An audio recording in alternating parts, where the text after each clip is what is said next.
Bonjour les béliers, j'espère que vous allez bien. On va découvrir ensemble vos énergies pour la semaine du 9 au 15 août. Gardez bien à l'esprit comme d'habitude que ce sont des énergies générales, c'est comme une sorte de météo et vous seuls décidez de ce que vous en faites. Donc prenez uniquement ce qui résonne pour vous dans ce tirage et le reste vous laissez. Je vous invite également à consulter les vidéos de votre ascendant et des autres signes de votre thème astral pour compléter ces informations. Ici, l'énergie avec laquelle vous entrez dans la semaine, ce que vous voulez cette semaine, comment vous vous sentez, la force qui vous soutient, le challenge à relever, le résultat global de votre semaine et un message conseil pour finir. Et cette semaine, les cartes qui sont utilisées, c'est l'Urban Tarot et les cartes des anges de lumière. L'Urban Tarot est un tarot basé sur le tarot de Crowley et non pas sur le tarot de Rider-Waite. Ce qui fait que certaines cartes ne sont pas dans le même ordre, ne portent pas le même nom. Si on tombe dessus, je vous l'expliquerai, mais voilà, pour ceux qui connaissent un petit peu le tarot, si vous avez des hésitations sur certaines cartes, ça sera à cause de ça. Allez, on y est parti. Alors, vous avez le 10 de denier, la reine de denier, le 9 de coupe, le 7 de denier, 5 d'épée et le 4 de coupe. Ok. Alors, j'ai un tirage, j'allais dire à deux vitesses. C'est pas deux vitesses, c'est...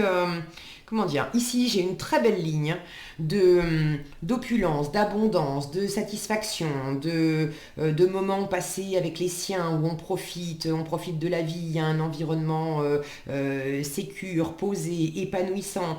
Et puis là, j'ai une ligne qui me parle d'attente, qui me parle d'insatisfaction, de pas réussir, à s'entendre. Alors, j'ai l'impression que c'est pas que ça parle pas exactement de la même chose, comme s'il y avait un pan de votre vie. Euh, Finalement, la plus grosse partie, où ça va bien, vous avez des gens autour de vous, famille, amis, partenaires de vie, vous avez tout un environnement où vous avez tout ce qu'il faut pour être heureux, heureuse, vous en profitez, vous partagez, vous êtes bien posé dans cet environnement, vous avez c'est très abondant, très sécurisant, très agréable à vivre. Mais j'ai l'impression qu'il y a autre chose. Alors quoi? Ça, vous savez mieux que moi. Comme si dans un domaine particulier de votre vie, il y avait une forme de caillou dans la chaussure. Au moins une personne avec qui on ne s'entend pas. Je dis une personne, ça peut être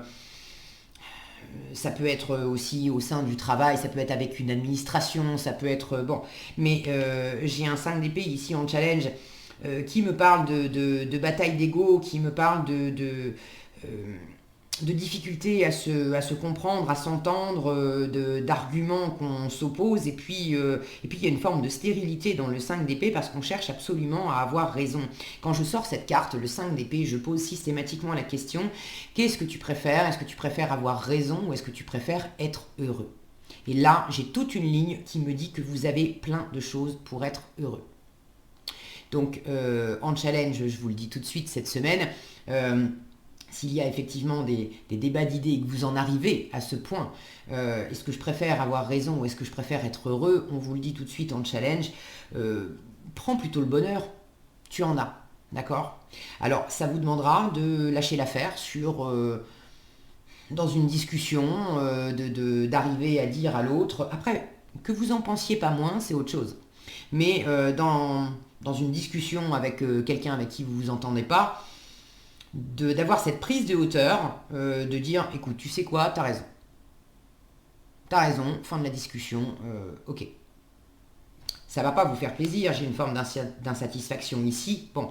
Mais c'est un peu en mode, si c'est si important pour toi d'avoir absolument raison, lâche-moi les baskets avec tous tes arguments. Intérieurement, je n'en pense pas moins, mais ça me permet moi-même de me libérer de cet affrontement stérile et de pouvoir retourner à ce que j'ai, qui est nourrissant, qui est agréable pour moi.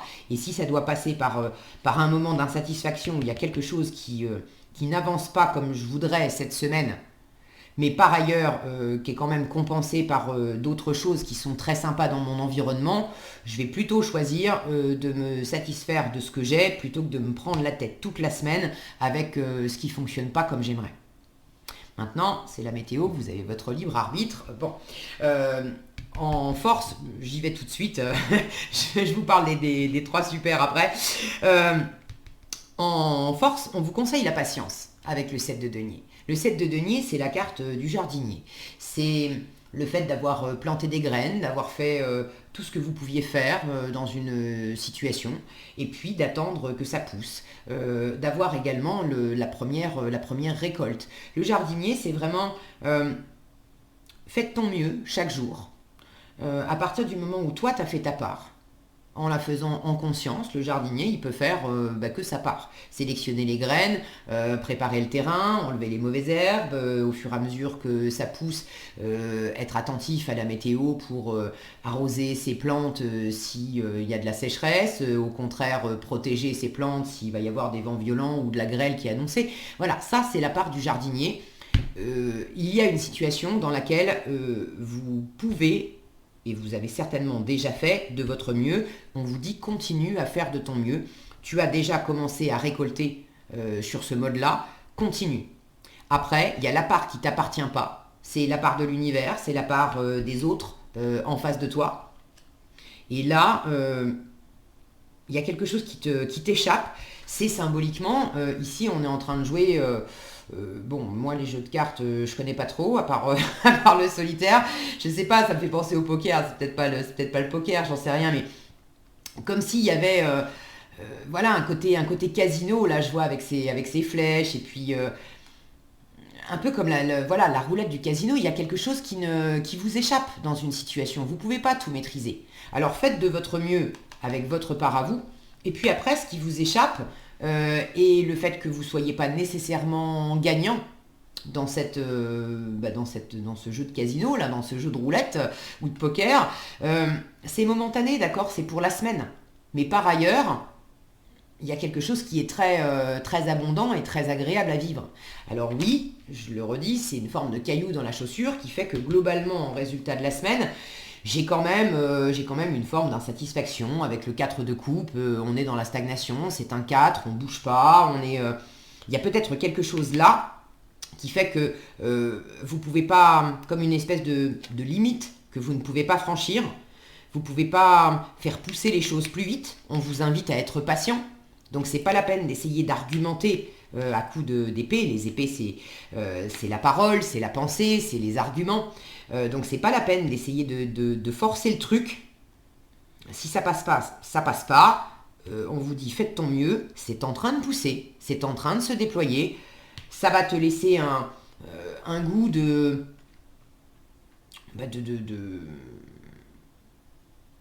bon, je reprends le mot insatisfaction, il y a un côté un peu blasé, il y a un côté, regardez ces deux-là, bon, ce tarot-là, il a quand même une imagerie qui est très spéciale et qui parfois s'éloigne du sens original des cartes. Ce 4 de coupe, dans le sens original, c'est vraiment le fait d'être blasé. Hier, c'était la fête. Symboliquement, le 4 de coupe, c'est hier, c'était la fête. On avait 3 coupes. Avec le 3 de coupe, on célèbre, on est dans la joie, dans les festivités, c'est très sympa. Et le 4 de coupe, il arrive après la fête et symboliquement, c'est la gueule de bois. C'est le lendemain de fête, on a beaucoup moins envie de bouger, on a beaucoup moins envie d'aller de l'avant, de profiter, etc. Bon, donc... ça, pour moi, ça fait écho à cette sensation de caillou dans la chaussure où il y a, c'est pas au passé, c'est vous avez toute une ligne cette semaine qui me montre qu'il y a des choses très agréables dans votre environnement. Mais il y a quand même ce phénomène un petit peu gueule de bois parce que alors vous savez mieux que moi quoi, n'hésitez pas d'ailleurs si vous avez envie de partager dans les commentaires, c'est toujours plaisant et agréable de vous lire et puis c'est toujours intéressant d'avoir votre retour, mais c'est comme s'il y avait quelque chose à côté de toute cette satisfaction, quelque chose qui vient un peu vous casser votre délire. Maintenant, ça ne vous casse pas pleinement votre délire. Après, c'est à vous de voir. Le 5 d'épée peut parler aussi d'auto-sabotage, si c'est entre vous et vous. Donc si vous décidez de vous prendre la tête vous-même avec ce qui ne fonctionne pas bien avec voilà, ce caillou dans les rouages, évidemment, ça va vous casser encore plus votre délire et vous allez vous tirer vos énergies vers le bas. Maintenant, si vous choisissez de prendre cette position de jardinier qui dit, bon, moi, je fais de mon mieux, je profite de ce que je peux déjà récolter, de ce que j'ai déjà, et puis le reste, ça ne m'appartient pas. Pour aujourd'hui, j'ai fait tout ce que je pouvais faire. De quoi je peux profiter maintenant, et puis demain, on verra. On verra comment ça a poussé, on verra ce que l'univers m'envoie, et puis je verrai du coup ce que je peux faire. Si vous adoptez cette position-là, d'être dans la patience, dans la récolte et tranquille sur, voilà, sur cette position, ça sera beaucoup plus agréable à vivre. Moi, il y a un truc qui m'attire l'œil aussi. Ces cartes dans ce tarot-là, donc je vous disais, elles ont une imagerie qui est parfois très différente, notamment ce set de denier là, qui est souvent représenté par un jardinier. C'est pour ça que moi je l'appelle la carte du jardinier. Là, ça n'a rien à voir. On est en pleine nuit, on devine qu'on est en ville, on devine un panneau de signalisation avec un feu, des directions, un nom de rue. Bon, ça n'a rien à voir. Mais ce qui m'interpelle, c'est que les cartes ont des noms. Je ne sais pas si vous allez bien les voir. C'est écrit tout petit. Alors, le 7 de denier s'appelle Failure et le 5 d'épée s'appelle Defeat. Failure, ça veut dire échec. Defeat, ça veut dire défaite. Donc, pour moi, il y a quelque chose qui ne marche pas comme vous voudriez. Ça ne veut pas dire du tout que la terre s'écroule et que tout va mal. Non. En revanche, ce que ça m'indique là, c'est que ce qui ne marche pas comme vous aimeriez, si vous le prenez comme une défaite, ça ne va pas vous servir. En revanche, si vous le prenez comme un échec, mais un échec, pas dans le sens péjoratif, négatif du terme, un échec, c'est une occasion de faire autrement. Un échec, c'est simplement quelque chose qui n'a pas fonctionné comme on s'y attendait. Donc un échec, c'est précieux parce que si je reprends cette métaphore du jardinier, si le jardinier a planté une graine, j'en sais rien moi, en plein après-midi, alors qu'il faisait hyper chaud et que il a rien arrosé derrière, et puis une semaine, 2 semaines, 3 semaines plus tard, il s'aperçoit que la graine n'a pas du tout germé et ça n'a rien donné. C'est effectivement un échec. S'il décide de prendre ça comme une défaite, de se saboter avec, et de dire ouais, le jardinage c'est pas fait pour moi, de toute façon les graines sont pourries, bon, gna gna gna gna gna gna, en mode scrogneux, je profite de rien, je me pourris aussi mon mental et puis les bons moments que je peux passer à côté de ça. Voilà, ça c'est une possibilité. Maintenant, autre possibilité, le jardinier prend ça pour ce que c'est un échec.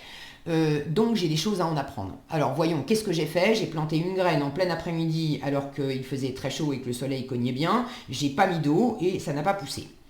Qu'est-ce que je peux faire différemment? Je peux recommencer à planter une même graine en plein après-midi, mais cette fois j'arrose. Qu'est-ce qui va se passer? Ou je peux planter ça le soir à la fraîche ou le matin à la fraîche aussi, et de la même façon arroser. L'échec, c'est toujours une opportunité de faire différemment, d'apprendre, d'acquérir de l'expérience et de pouvoir justement aller vers la réussite. Donc là, l'univers vous dit clairement, tu as la possibilité soit de te prendre la tête avec quelque chose qui ne marche pas, soit d'en apprendre des choses et de pouvoir faire en sorte que ça marche mieux. Et après, dans l'état d'esprit, tu peux soit te plomber le moral, te raidir là-dessus, et puis être en mode scrogneux, de toute façon, c'est pas la peine, je fous plus rien, et puis voilà, enfin je fous plus rien, c'est ces deux gars là qui sont affalés dans leur canapé, voilà, c'est plus la peine. C'est plus la peine que je me lève, c'est plus la peine que je m'habille, c'est plus la peine que je me bouge, voilà. Ça, c'est la possibilité du 5 d'épée, si vous restez dans ces énergies-là. Si vous êtes au contraire dans le 7 de denier de « bon, ça me plaît pas, certes, ça n'a pas fonctionné comme je voulais, certes, mais et d'une, je suis patiente, et de deux, qu'est-ce que je peux déjà récolter parce qu'il y a déjà une forme de récolte avec le 7 de denier. On n'a pas toute la récolte, mais on a déjà un début de récolte. Donc qu'est-ce que je peux déjà récolter? Et ça pourrait être agréable. Ces deux-là, ils sont quand même en mode blasé, mais enfin ça va. Ils ont à boire, ils ont à manger, ils sont pas à la rue, hein, ils sont pas miséreux non plus. Il y a quand même une forme d'abondance qui est présente. Encore faut-il la reconnaître. Et troisième chose, j'apprends de ce qui n'a pas fonctionné. Comment je peux faire autrement? Donc ça, c'est entre vos mains, les béliers. Maintenant, pour finir, et je vais finir avec... j'adore quand je commence par la fin et quand je termine par le début. Mais voilà, je sens que c'était l'idée vraiment essentielle pour votre semaine. Maintenant, terminons avec les richesses que vous avez cette semaine. Ça serait ballot de ne pas en profiter, de pas les préserver, de pas les faire s'expanser, ça serait ballot de vous pourrir ça. Vous entrez dans la semaine avec un 10 de denier. Le 10 de denier, c'est l'abondance financière, matérielle, c'est la famille aussi. J'ai quand même 3 cartes ici qui me parlent de famille. Le 10 de denier parle symboliquement de la famille, de tout ce qu'on a construit avec la famille. Alors c'est la famille au sens premier du terme, mais c'est la famille par extension au sens plus large. C'est les amis, ça peut même être...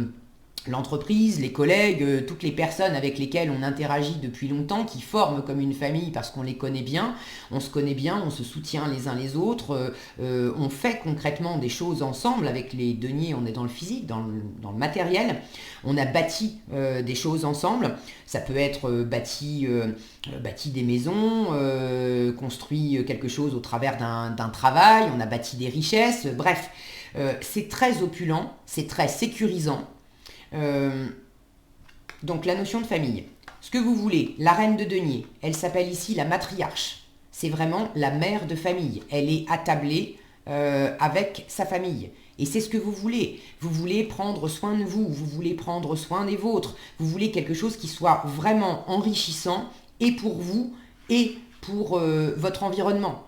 Alors, et pour votre conjointe, vos enfants, et pour votre ami, et pour ceux à qui ça parle de travail, vous voulez investir du temps, de l'argent, de l'énergie dans des choses qui vous font du bien à vous, mais qui vont également faire du bien à vos collègues de travail.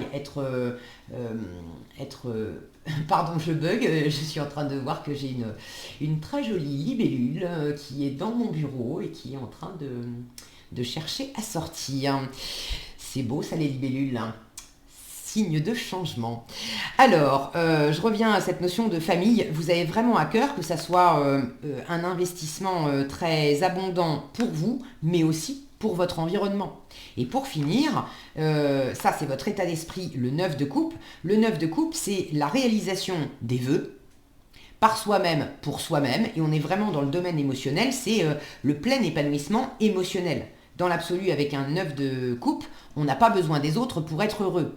Mais quand en plus on partage, et regardez, là on a plusieurs verres avec, c'est un pique-nique, et derrière on trouve quoi? On trouve la famille. L'idée c'est je fais déjà les choses pour moi, pour être heureux moi, c'est la position de cette reine de denier aussi, et à partir du moment où je suis pleinement épanoui, satisfait moi, je peux redistribuer aussi cette abondance à mon environnement. Donc là, j'ai toute une ligne qui me parle d'abondance, parce que c'est pas simplement je veux de l'abondance, c'est en début de semaine j'en ai plein, et dans mon état d'esprit, j'ai plein d'abondance à la fois matériellement et émotionnellement. J'ai une ligne là qui est pleine de richesse, dans les valeurs, dans les ressentis, également dans le monde matériel. C'est prendre soin de vous, c'est vous chouchouter, c'est bien, j'ai quand même la notion d'alimentation qui est là, bien vous nourrir, bien dormir, passer des moments sympas avec des personnes agréables, tout ce qui vous nourrit au sens propre comme au sens figuré. Et vous en avez une superbe brochette ici. Alors vous comprenez mieux pourquoi j'ai commencé par là à vous expliquer ces deux possibilités, de vous pourrir ça, ou au contraire de vous satisfaire. Vous avez déjà commencé à récolter, il y a déjà des choses très agréables qui sont là. de commencer à vous satisfaire de ça et de tirer des leçons de ce qui ne fonctionne pas par ailleurs et qui, ça vous déçoit, ok, mais c'est pas non plus la terre qui s'écroule, ok. Donc soyez patient et concentrez-vous sur tout ce que vous avez qui est très agréable, quand bien même il peut y avoir un petit côté je suis blasé parce que c'est vrai, c'est très agréable, mais en même temps, moi j'avais envie de plus, j'avais envie de mieux, j'ai envie j'ai envie de voir d'autres personnes, j'ai envie de manger autre chose. Ok, j'entends, je comprends, enfin l'univers entend, l'univers comprend, mais il vous dit, écoute, si c'est pas cette semaine, ça sera la semaine prochaine, t'es pas non plus à la rue, t'as de quoi manger, t'as de quoi boire, t'as des gens qui t'aiment autour de toi, t'as plein de raisons de te satisfaire. Est-ce que vraiment tu veux te la jouer 5 d'épée à te pourrir tout ce que t'as simplement parce que tu te concentres sur le truc que tu n'as pas ou qui ne fonctionne pas comme tu veux? Bon, vous avez votre libre arbitre pour ça, mais le message est passé. Vous avez de très belles énergies ici, les béliers. Profitez-en, ok? Profitez-en. En conseil, vous avez le pardon. L'affirmation qui va avec, c'est « Je me pardonne à moi-même et aux autres, je suis libre ». Il s'agit peut-être de vous libérer de ça, c'est peut-être pas nécessairement avec l'extérieur, ça peut être simplement le sabotage intérieur, ce sentiment de défaite que malgré toutes les réussites qui soient dans votre environnement, il y a une part de vous, de votre mental, avec des jugements, des croyances limitantes qui vient se pourrir la satisfaction, se casser le moral, se dire que c'est pas assez, ça aurait dû être comme ceci et pas comme cela. Alors il s'agit peut-être de vous libérer de ça et de vous pardonner aussi d'avoir cette attitude mentale avec vous et peut-être aussi avec d'autres. Alors on vous dit, la sagesse des anges se signale à toi pour te rappeler que certaines personnes et situations te sont envoyées comme les maîtres les plus importants pour toi. Sans leur enseignement, ton âme ne pourrait poursuivre son développement. Quand il y a quelque chose qui coince, c'est pas nécessairement pour vous enquiquiner, c'est fait pour vous aider à grandir. Maintenant, ça dépend comment vous regardez les choses. Si vous avez décidé que c'est forcément contre vous, vous le prenez pas comme une occasion de grandir. C'est cette notion entre, est-ce que je le prends comme une défaite? T'es contre moi, c'est une défaite et il n'y a rien à faire de plus, ou est-ce que je le prends comme un échec, simplement quelque chose qui n'a pas fonctionné et j'ai quelque chose à en apprendre pour qu'après ça fonctionne. Et voilà le message qui te concerne. Libère-toi de toute forme de blessure, de rancune et de colère passée. Ce n'est que lorsque tu te seras pardonné et que tu auras pardonné aux autres que la chronique karmique de ton âme sera annulée. Tu seras alors en mesure de ressentir et de profiter de l'amour dans ton cœur et d'être d'humeur légère et sereine, de sortir de ce scrogneux-là. Prie les anges qu'ils t'aident à réduire à néant tous tes traumatismes, tous tes courroux et tous tes sentiments de culpabilité. Les anges vont ôter toutes les charges qui pèsent sur tes épaules. Si tu aimes sans condition, il n'y a plus rien à pardonner. L'amour est là pour donner. Ouvre donc ton cœur et sois aimant. Et vous avez clairement plein d'amour dans le cœur et vous avez envie de le partager. Alors franchement, vous êtes à un cheveu de ça. Privilégiez cette patience et ce pardon, les béliers. Voilà ce que j'avais pour vous cette semaine. J'espère que cette vidéo vous sera utile. Si elle vous a plu, je vous invite à la liker, la partager, la commenter. Et pour être averti quand je publie de nouvelles vidéos, il suffit de vous abonner et d'activer la cloche des notifications. Prenez bien soin de vous, passez une excellente semaine et je vous dis à bientôt dans un prochain tirage.